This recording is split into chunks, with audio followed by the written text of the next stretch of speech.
அண்மை செய்தியை பார்த்துக் கொண்டிருக்கிறோம். தாவேக தலைவர் விஜயின் அரசியல் பயணம் வளர வேண்டும் என்றால் ஆதவ் அர்ஜுனாவை தாவேகவில் இருந்து விலக்கி வைக்க வேண்டும் என்று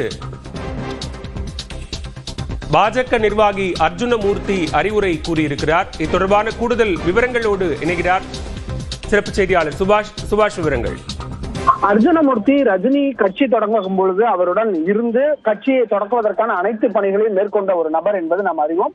அவர் தற்போது பாஜகவின் நிர்வாகியாக இருந்து வருகிறார். அப்படிப்பட்ட அர்ஜுனமூர்த்தியின் இரண்டு பக்க கடிதம் விஜய்க்கு அனுப்பப்பட்டு இருக்கிறது. அதாவது தங்களின் அரசியல் தொடக்கம் தமிழகம் முழுவதும் ஒரு ஆர்வத்தை ஏற்படுத்தியது என்பது மறுக்க முடியாத ஒன்று என்று சொல்லியிருக்கிறார். ஆரம்பம் உற்சாகம், அரசியல் புரிதல், அனுபவம் மற்றும் பொறுப்பு உணர்வு ஆகியவற்றுடன் இணைந்திருக்க வேண்டும் என்பது அவசியமானது.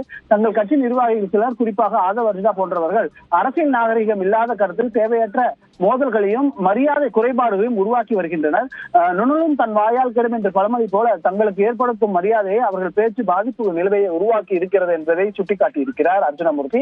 அறிவும் அனுபவம் மற்றும் பணிவு ஆகியவற்றின் அடிப்படையில் கட்டப்பட வேண்டும் என்றும் அரசுரையான அரசியல் புரிதலோடு பேசும் நபர்களை கட்சி நிர்வாகத்தில் வைத்துக் கொள்ளக்கூடாது என்பதும் அது காலப்போக்கில் பெரிய அரசியல் சுமையாக மாறிவிடும் என்று சுட்டிக்காட்டி இருக்கிறார். அதனால்தான் அவர் திருமாவளவன் கட்சியில் இருந்து தங்கள் கட்சிக்கு வந்தார். ஏன்னா அவங்க கூட்டணியில பிரச்சனை ஏற்படுத்துவதற்கும் அவர் தான் காரணம் என்பதை குறிப்பிட்டிருக்கிறார். மேலும் ரஜினிகாந்த் அவர்கள் குறைத்து பேசுவது ஒருவரை உயர்த்தியது, அது தமிழ் மக்களின் உணர்வுகளை மட்டுமே புண்படுத்தும் என்று சொல்லியிருக்கிறார். ரஜினிகாந்த் அவர்கள் அரசியல் அதிகாரம் பெறாத காலகட்டத்திலேயே அவரது கருத்துக்களை வெளிப்படையாக கூறியவர். ஆண்டவனாலும் தமிழகத்தை காப்பாற்ற முடியாது என்று அவர் சொல்லியிருந்ததும் அந்த காலகட்டத்தில் கவனித்தல் கூடிய ஒன்று.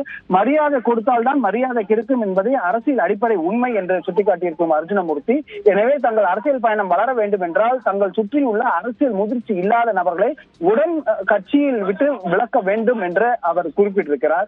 அர்ஜுனமூர்த்தியின் இந்த கருத்து மிக முக்கியமாக அரசியல் களத்தில் பார்க்க வேண்டியது இருக்கிறது. அவர் பாஜகவில் தற்போது நிர்வாகியாக இருந்தாலும் ரஜினிகாந்த் கட்சி ஆரம்பித்த காலத்தில் அவர் வலதுபுறத்தில் நின்று கட்சி பணிகளை மேற்கொண்டவர் அர்ஜுனமூர்த்தி என்பது குறிப்பிடத்தக்கது. விவரங்களுக்கு நன்றி சுபாஷ்.